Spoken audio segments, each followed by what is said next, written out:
Hi ನಮಸ್ಕಾರ. ನಾನ್ ನಿಮ್ಮ ಬಯಲುಸೀಮೆ ಹುಡುಗ ತಿಪ್ಪೇಶ್ ಕನ್ನಡಿಗ ಮಾತಾಡ್ತಾ ಇದ್ದೀನಿ. ಸೊ ಈ ದಿನ ಮುಖಪುಟಕ್ಕೆ ಬಂದಿರತಕ್ಕಂತ ಒಂದು ವಿಷಯ ಏನಪ್ಪಾ ಅಂತಂದ್ರೆ, ಸೊ ಸಬ್ಜೆಕ್ಟ್ ಏನಿಲ್ಲ ಲಾಸ್ಟ್ ಸಂಡೇ ಬಿಗ್ ಬಾಸ್ ಮುಗೀತು.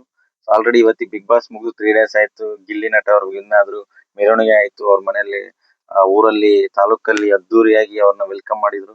ಸೊ ಎಲ್ಲಾ ಆಯ್ತು.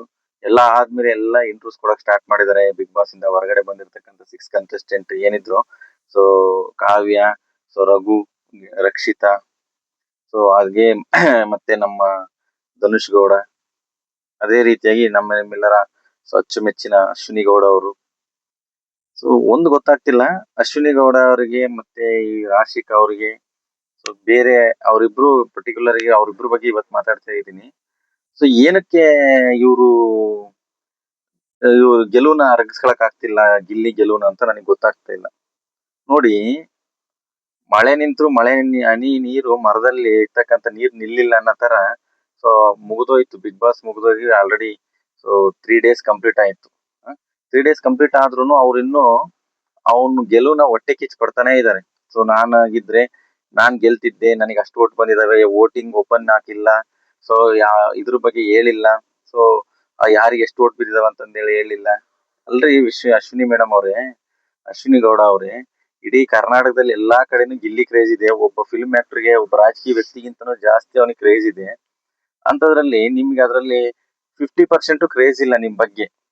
ಆದ್ರೂ ನೀವ್ ಯಾಕ್ರಿ ಅವನ ಬಗ್ಗೆ ಅಷ್ಟಕ್ಕೊಂದು ಹೊಟ್ಟೆ ಕಿಚ್ಚು ಪಡ್ತಿದ್ದೀರಾ? ಸೊ ಅವ್ರು ಆಟ ಚೆನ್ನಾಗ್ ಆಡಿದಾನೆ, ಆಟ ಚೆನ್ನಾಗ್ ಆಡಿಲ್ಲ, ಡೋಂಟ್ ನೋ. ಓಟ್ ಹಾಕಿರೋದು ಅವ್ನಿಗೆ ಓಟ್ ಹಾಕಿದ್ದಾರೆ, ಸೊ ಅದಕ್ಕೆ ಅವ್ನ್ ಗೆದ್ದಿದ್ದಾನೆ. ಸೊ ನಿಮ್ಗೆ ಓಟ್ ಹಾಕಿದ್ರೆ ನೀವ್ ಗೆಲ್ತಿದ್ರಿ. ಸೊ ಹನುಮಂತ್ ಹೇಳಿದಾನ, ಲಾಸ್ಟ್ ವಿನ್ನರ್ ಹನುಮಂತ್ ಹೇಳಿದಾರೆ ನೋಡಿ. ಯಾಕೆ ಥರ್ಡ್ ಪ್ಲೇಸ್ ಅವ್ನು ಓಟ್ ಬಂದಿಲ್ಲ, ಹಂಗೆ ಥರ್ಡ್ ಪ್ಲೇಸ್ ಬಂದಲ್ಲ ಅಷ್ಟೇ. ನಿಮಗೆ ಓಟ್ ಕಡಿಮೆ ಬಂದಿದಾವೆ, ಅದನ್ನ ನೀವ್ ಯಾಕೆ ಅರಗಿಸ್ಕೊಳಕ್ ಆಗ್ತಿಲ್ಲ ನಿಮಗೆ? ಯಾಕೆ ಅವನು ಅವ್ನ್ ಬಡವ ಅಲ್ಲ, ಬಡವನ್ ತರ ಆಕ್ಟ್ ಮಾಡ್ತಿದ್ದಾನೆ, ಬಡವನ್ ತರ ಗೆಟಪ್ ಹಾಕಿದ್ದಾನೆ. ಸೊ ಅವ್ನ್ ನಿಮ್ಮ ಹತ್ರ ಹೇಳಿದ್ನ ಬಡವನ್ ತರ ಗೆಟಪ್ ಹಾಕಿದಾನಂತ? ಇಲ್ಲ. ಅವ್ನ್ ಏನಾನ ಜನಗಳಿಗೆ ಹೇಳಿದ್ನ ನಾನು ಬಡವ ಇದ್ದೀನಿ, ನನಗೆ ಓಟ್ ಹಾಕ್ರಿ ಅಂತ? ಇಲ್ಲ. ಜನಗಳು ಅವನ ಮೇಲಿನ ಒಂದು ಪ್ರೀತಿಗೋಸ್ಕರ, ಅವನ ಕಾಮಿಡಿ ಇಷ್ಟಪಟ್ಟು, ಅವನ ಒಂದು ವ್ಯಕ್ತಿತ್ವ ಇಷ್ಟಪಟ್ಟು ಅವ್ನಿಗೆ ಓಟ್ ಹಾಕಿದ್ದಾರೆ.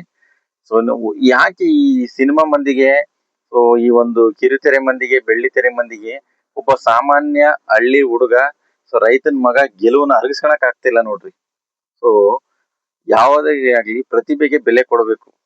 ಆ ಪ್ರತಿಭೆ, ಅವನಲ್ಲಿ ಇರ್ತಕ್ಕಂಥ ಪ್ರತಿಭೆ ನೋಡಿ. ಅವ್ನು ವಿತಿನ್ ಮಿನಿಟ್ ಅಲ್ಲಿ ಒಂದು ಅವನೊಬ್ಬರ ಬಗ್ಗೆ ಹಾಡು ಹೇಳಿ ಅಥವಾ ಒಂದು ಜೋಕ್ ಮಾಡಂದ್ರೆ ಇಮಿಡಿಯೇಟ್ಲಿ ಜೋಕ್ ಮಾಡ್ತಾನೆ. ನಿಮ್ ಬಗ್ಗೆನೇ ಮಾಡಿದಾನೆ. ಸೊ ಬಿಗ್ ಬಾಸ್ ಅಲ್ಲಿ ಎಲ್ಲರನ್ನು ಕಾಲ್ ಎಳೆದಾನೆ. ಕಾಲ್ ಎಳೆಯ ಬುದ್ಧಿ ಐತೆ ಅವನ ಹತ್ರ ಅಂದ್ರೆ ಅವ್ನಿಗೆ ಅದರಿಂದನೇ ಅವ್ನ ಮೇಲಕ್ ಬಂದಾನೆ. ನೀವು ಹೋರಾಟ ಮಾಡ್ತಾ ಇದೀರಾ, ರಕ್ಷಣಾ ವೇದಿಕೆ ಸದಸ್ಯರಾಗಿದ್ದೀರಾ, ಸೊ ಎಲ್ಲದರಲ್ಲೂ ಗುರ್ಸ್ಕೊಂಡಿದ್ದೀರಾ, ಕೋಟ್ಯಾಧೀಶ್ವರ ನಿಮ್ ಮಗಳು ನೀವು, ಮುನಿ ಬಚ್ಚಪ್ಪನ ಗೌಡ್ ಮಗಳು ನೀವು. ಮುನಿ ಬಚ್ಚಪ್ಪ ಬಡಾವಣೆನೇ ಐತೆ. ಸೊ ನೀವು ನಿಮ್ಗೆ ಯಾಕೆ ಇಂಪಾರ್ಟೆಂಟ್ ಗೆಲುವು? ನೀವು ಕರ್ನಾಟಕ ಜನತೆಗೆ ಗೊತ್ತಾಗಬೇಕಾಗಿತ್ತು. ಅಶ್ವಿನಿ ಗೌಡ ರಕ್ಷಣಾ ವೇದಿಕೆ ಸದಸ್ಯೆ, ಸೊ ಬಿಗ್ ಬಾಸ್ ಅಲ್ಲಿ ಹೋಗಿದ್ದಾರೆ. Bigg Boss Ashwini Gowda, so Karnataka full famous ಆಗಿದ್ರೆ ಬಿಡಿ. ಸೊ ಅದು ನನಗೆ ಗೆಲ್ಲೇಬೇಕಾಗಿತ್ತು ಅನ್ನೋ ಹೊಟ್ಟೆ ಕಿಚ್ಚ ಯಾಕೆ ನಿಮಗೆ? ಸೊ ಅವನಿಗೆ ಗೆಲುವು ತುಂಬಾ ಇಂಪಾರ್ಟೆಂಟ್ ಇತ್ತು. ಸೊ ಅವನಿಗೀಗ ವಯಸ್ಸು 30 ವರ್ಷ. ಅವ್ನ್ ನೆಕ್ಸ್ಟ್ ಫ್ಯೂಚರ್ ಅಲ್ಲಿ ಕನ್ನಡ ಫಿಲ್ಮ್ ಇಂಡಸ್ಟ್ರಿಲಿ ಅವ್ನು ಮುಂದುವರಿಬೇಕು, ಅಥವಾ ಅವನು ನೆಕ್ಸ್ಟ್ ಲೆವೆಲ್ಗೆ ಹೋಗ್ಬೇಕು ಕಾಮಿಡಿ ಮಾಡ್ಕೊಂಡು, ಅಥವಾ ಏನೋ ಒಂದು ಡೈರೆಕ್ಷನ್ ವಿಭಾಗದಲ್ಲೋ ಅಥವಾ ಎಲ್ಲೋ ಹೋಗ್ಬೇಕಪ್ಪ ಅಂತಂದ್ರೆ ಅವ್ನಿಗೆ ಗೆಲುವು ತುಂಬಾ ಇಂಪಾರ್ಟೆಂಟ್. ಅದೇ ರೀತಿಯಾಗಿ ಒಬ್ಬ ಕಾಮನ್ ಮ್ಯಾನು, ಸೊ 4-5 ಶೋ ಮಾಡಿದಾನೆ. 4-5 ಶೋ ಮಾಡಿ ಇಡೀ ಕರ್ನಾಟಕದಲ್ಲಿ ಗಿಲ್ಲಿ ಏನಂತ, ಇಡೀ ಉತ್ತರ ಕರ್ನಾಟಕ, ದಕ್ಷಿಣ ಕರ್ನಾಟಕ, ಹೈದರಾಬಾದ್ ಕರ್ನಾಟಕ, ಎಲ್ಲ ಕರ್ನಾಟಕಕ್ಕೂ ಗೊತ್ತು ಗಿಲ್ಲಿ ಯಾರಂತ. ಬಟ್ ನೀನ್ ಯಾರಂತ ಗೊತ್ತಾಗಿದ್ದೆ, ಮೀನ್ಸ್ ನೀವ್ ಯಾರಂತ ಗೊತ್ತಾಗಿದ್ದೆ, ಅಶ್ವಿನಿ ಗೌಡ ಯಾರಂತ ಗೊತ್ತಾಗಿದ್ದೆ ಬಿಗ್ ಬಾಸ್ ಬಂದ್ಮೇಲೆ ಸುಮಾರು ಜನಕ್ಕೆ. ನಾವಾದ್ರೂ ನೀವು ಎಸ್ ನಾರಾಯಣ್ ಫಿಲಮ್ ಅಲ್ಲಿ ಒಂದು ಫಿಲಮ್ ಅಲ್ಲಿ ನೋಡಿದೀವಿ ನಿಮ್ಮನ್ನ, ಮತ್ತೆ ಅದೇ ರೀತಿ ರಾಜವೌಲಿ ಫಿಲ್ಮ್ ಅಲ್ಲಿ ಯಶ್ ಅವ್ರ ಸೊಸೆಯಾಗಿ ನೋಡಿದೀವಿ. ಅದು ಬಿಟ್ರೆ ನಿಮ್ಮನ್ನ ನೋಡಿರೋದು ತುಂಬಾ ಬೆರಳಿಕೆಯಷ್ಟು. ಬಟ್ ಆದ್ರೆ ಇವಾಗ ಎಲ್ಲಾ ಕಡೆ ಫೇಮಸ್ ಆಗಿದ್ರಲ್ಲ, ಸಾಕ್ ಬಿಡಿ ಈ ಫೇಮಸ್, ಈ ನೇಮು ಫ್ರೇಮ್ ತಗೊಂಡು ನೆಕ್ಸ್ಟ್ MLA ಟಿಕೆಟ್ ತಗೊಂತೀರಾ, ಏನ್ ಯಾವ್ದಾದ್ರು ರಾಜಕೀಯಕ್ಕೆ ಬರ್ತೀರಾ, ಅಥವಾ ಇಲ್ಲೇ ಸಮಾಜ ಸೇವೆ ಮಾಡ್ಕೊಂಡು ಕರ್ನಾಟಕ ರಕ್ಷಣಾ ವೇದಿಕೆಯಲ್ಲಿ ಮುಂದುವರಿರಿ. ಆದ್ರೆ ಅವ್ರ ಗೆಲುವನ್ನ ಸಪೋರ್ಟ್ ಮಾಡ್ಬೇಕು ಯಾವಾಗ್ಲೂ. ಸೊ ಗೆದ್ದಾಗ ಹಿಗ್ಗೋದು, ಸೋತಾಗ ಕುಗ್ಗೋದು ಅಲ್ಲ. ಸೊ ಅವ್ನ್ ಗೆದ್ದಿದಾನಲ್ಲ, ಅವ್ನ್ ಗೆಲುವನ್ನ ನೀವು ಪ್ರೋತ್ಸಾಹಿಸಿ, ಆದಷ್ಟು ಅಭಿನಂದಿಸಿ. ಯಾವಾಗ್ಲೂ ಎದುರಾಳಿ ಯಾವಾಗ ಅವನು ಒಳ್ಳೆಯವನು ಅಥವಾ ಅವನಿಗೆ ಕ್ರೀಡಾ ಮನೋಭಾವ ಐತಂತ ಗೊತ್ತಾಗದಂದ್ರೆ, ಸೊ ಎದುರಾಳಿ ಗೆದ್ದಾಗ ಹೋಗಿ ಅವನ್ನ ಪ್ರೋತ್ಸಾಹಿಸ್ತಾರೆ. ಪ್ರತಿಯೊಂದು ಕ್ರೀಡೆ ಆಗಿರ್ಬೋದು, ರಾಜಕೀಯ ಆಗಿರ್ಬೋದು, ಯಾವುದೇ ಒಂದು ಸೋಲು ಗೆಲುವು ಆಗಿರ್ಬೋದು, ನಮ್ಮ ಎದುರಾಳಿ ನಮ್ಗಿಂತ ಚೆನ್ನಾಗಿ ಆಡಿ ಯಾವುದೋ ಒಂದು ವಿಭಾಗದಲ್ಲಿ ಅವ್ನು ಗೆದ್ದಿದ್ದಾನಂದಾಗ ನಾವು ಅವನನ್ನು ಅಭಿನಂದಿಸ್ಬೇಕು. ನಮ್ಮಲ್ಲಿರ್ತಕ್ಕಂಥ ಲೋಪದೋಷಗಳನ್ನ ತಿದ್ದಿಕೊಂಡು ನಾವು ನೆಕ್ಸ್ಟ್ ಗೆಲ್ಲೋದಕ್ಕೆ ನಾವು ಪ್ರಯತ್ನ ಪಡ್ಬೇಕು. ಅದು ಬಿಟ್ಟು ಅವ್ರು ಹಂಗ್ ಗೆದ್ದಿದ್ದಾರೆ, ಅವ್ರು ಯಾವುದೇ ಕಾರಣಕ್ಕೂ ವಾಮ ಮಾರ್ಗದಿಂದ ಗೆದ್ದಿಲ್ಲ ಗೆದ್ದಿರೋದು ಕರುನಾಡದ ಜನತೆಯ ಒಂದು ಓಟಿನಿಂದ. ಇಡೀ ಪ್ರಪಂಚಕ್ಕೆ ಗೊತ್ತು, ಇಡೀ ಕರ್ನಾಟಕಕ್ಕೆ ಗೊತ್ತು, ಎಲ್ಲರಿಗೂ ಗೊತ್ತು ಈ ವಿಷಯ, ನಿಮಗೂ ಗೊತ್ತು. ಆದ್ರೂ ನೀವು ಅಶ್ವಿನಿ ಗೌಡ ಅವರೇ, ನಿಮ್ಮ ಒಂದು ವ್ಯಕ್ತಿತ್ವಕ್ಕೆ, ನಿಮ್ಮ ವಯಸ್ಸಿಗೆ, ಅವನು ಒಬ್ಬ ಮಗ, ನಿಮ್ ಮಗ ಅಂದ್ಕೊಳ್ರಿ. ನನ್ ಮಗ ಗೆದ್ದಿದ್ದಾನೆ ಅಂತ ಫೀಲ್ ಮಾಡ್ಕೊಳ್ರಿ. ನೀನೇ ನನ್ ಮಗ ಇದ್ದಂಗೆ. ನಿನ್ನಿಂದ ನೋಡಿ ನಾನ್ ಕಲಿಯೋ ತುಂಬಾ ಇದೆ ಅಂತಂದೇಳಿ ನೀವೇನ್ ಲಾಸ್ಟ್ ವೀಕ್ ಅಲ್ಲಿ ಫಿನಾಲೆ ವಿಯರದಲ್ಲಿ ಹೇಳಿದ್ರಲ್ಲ, ಅದೆಲ್ಲೋಯ್ತು? ಅಶ್ವಿನಿ ಮೇಡಮ್ 2.0 0 ಎಲ್ಲೋಯ್ತು ಗೊತ್ತಿಲ್ಲ.